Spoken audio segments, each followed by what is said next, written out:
শুভ সকাল বন্ধুরা, আমি সুচিত্রা তোমাদের কাছে নিয়ে চলে এসেছি আমার নতুন একটা ব্লগ। তো তোমরা যে যেখানেই আছো আশা করি সবাই খুব ভালো আছো, সুস্থ আছো। তোমাদের আশীর্বাদে আমিও খুব ভালো আছি। তা আজকে সকালবেলায় আমি ভিডিওটা শুরু করলাম। তো দেখো আমি কিন্তু নতুন, সে তোমরা তো দেখে বুঝতেই পারছো আমার ভয়েস দেখে।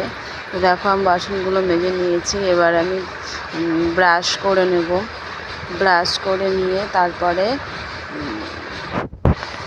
দেখো বন্ধুরা আমি কিন্তু ছাদে গেছিলাম ব্রাশ করতে। পরে দেখো মুখ টুক ধুয়ে নিয়েছি। আমার হাজব্যান্ড এখনও ঘুমাচ্ছে। তা আমার ভিডিওটা যদি ভালো লেগে থাকে অবশ্যই সবাই সাপোর্ট করো, পাশে থেকো, লাইক করো, কমেন্ট করো। তো দেখো এবার আমি বিছানাটা গুছিয়ে নেব। আমি একজন মধ্যবিত্ত ঘরের বউ। আমি ব্লগটা শুরু করেছি অনেক আশা নিয়ে, সবাই ভালোবাসা দিও। বিছানাটা গুছিয়ে নিচ্ছি। তা ওপরে যে চাদরটা ছিল সেটা আমি সরিয়ে রাখলাম। ওটা আমি প্রত্যেক দিন এই চাদরের ওপরে ওটা পেতে তারপরে শুই, তাহলে নিচের চাদরটা একটু নোংরা কম হয়, যেহেতু হালকা কালারের চাদর তো বাচ্চা কাচ্চা নিয়ে খুব অসুবিধা হয়। তো দেখো আমি এখন বিছনাটা গুছিয়ে নেব।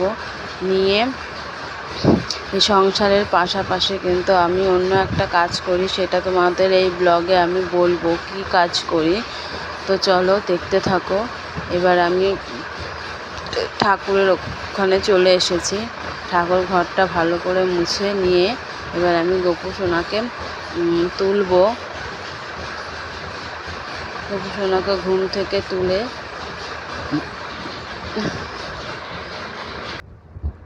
গোপু সোনাকে আমি এখন একটুখানি আদর করব। আদর করে ঘুম থেকে তুলে নেব। ঘুম থেকে তুলে নিয়ে গোপু সোনাকে টিস্যু দিয়ে মুখটা মুছিয়ে দেব।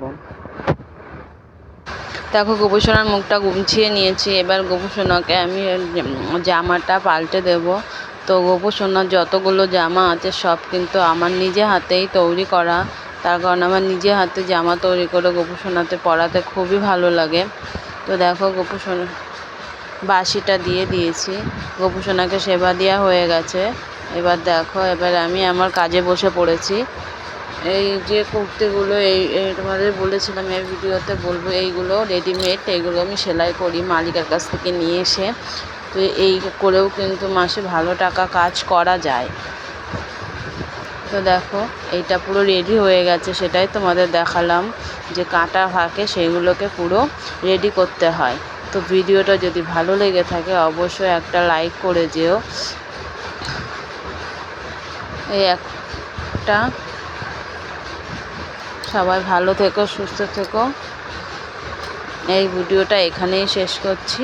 আবার আসছি পরের ব্লগে, পাশে থেকো।